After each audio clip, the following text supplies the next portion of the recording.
अस्सलामुअलैकुम। तो अज तुहाडे लई नवा व्लॉग लैके आए हैं। तो जनाब जैसा कि सारे दोस्तों मेरे वेखण वालिਆਂ ਨੂੰ पता है कि अज कल एक बहुत ज़्यादा वबा फैली है बुखार की। तो कोई घर ऐसा नहीं है जिस घर दे विच बच्चा या वड्डा बीमार ना होवे। तो मैं क्या अज अपनी फीड के हिसाब के नाल वेखण वालिਆਂ ਨੂੰ जनाबे वाली इन्फॉर्मेशन दी जाए कि एक बहुत वड्डा वायरस आया। वायरस की वजह तो बुखार बच्चों को वड्डियां नूं हो रहा है, लेकिन एक अपनी जगह पर। लेकिन ये असी चंद गलतियां कर रहे हैं बहुत ज़्यादा, जिहदी वजह तो मरीज़ जिहड़े ने बहुत परेशान ने। कभी एक डॉक्टर कोल उहदे कोलों एक दिन दवाई लई आराम नहीं आया, दूसरे कोल ठीक है।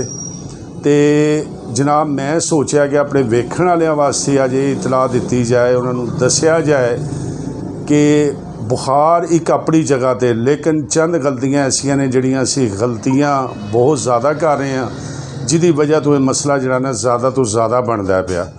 तो लिहाजा मैं तुहाडे अगे रिक्वेस्ट करांगा कि इस वीडियो नूं खाली लाइक ही नहीं करना, इनू ज़्यादा तो ज़्यादा अपने दोस्तों नूं ग्रुपां दे विच शेयर करना है, ताकि जिन्हां लोकां नूं इन्हां चीज़ां दी मालूमात नहीं है वो ये मालूमात लैण और इहदे तो थोड़ा जिहा अपने आप नूं बचाण, ताकि एक किस्म का सदका जारी है।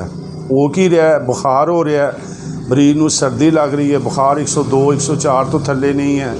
तो जो मरीज़ नूं सर्दी लगती है तो असी सब तो पहला काम की करने, उहदे उत्ते कंबल या खेस पा देने हैं। बच्चा है उन्होंने लपेट देने की है जी ये कंबन दिया तो इस वजह तो करके, हालांकि वो सिर्फ बुखार की वजह तो मसला होंदा है।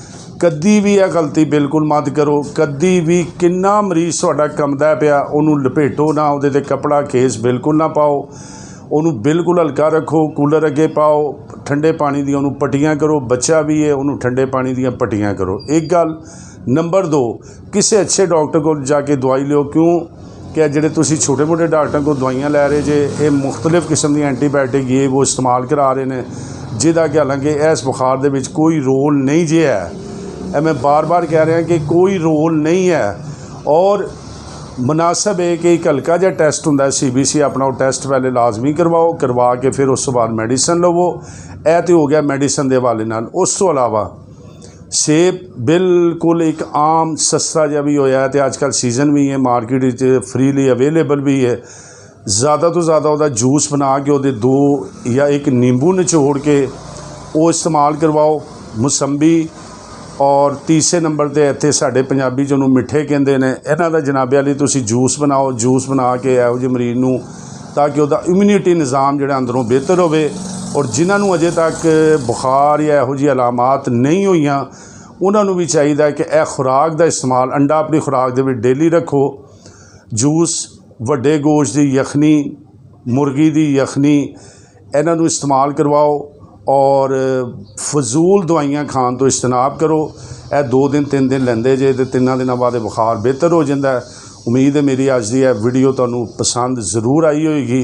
बराए मेहरबानी इनू अपने ते करना रखना, इनू ज़्यादा तो ज़्यादा अपने फ्रेंड्स नूं, रिश्तेदारां नूं सेंड करना, ताकि उन्हां दा भी भला हो सके। एक भलाई वास्ते बनाई सी। अगर पसंद आए तो लाइक करना। मिलने नवीं वीडियो दे नाल।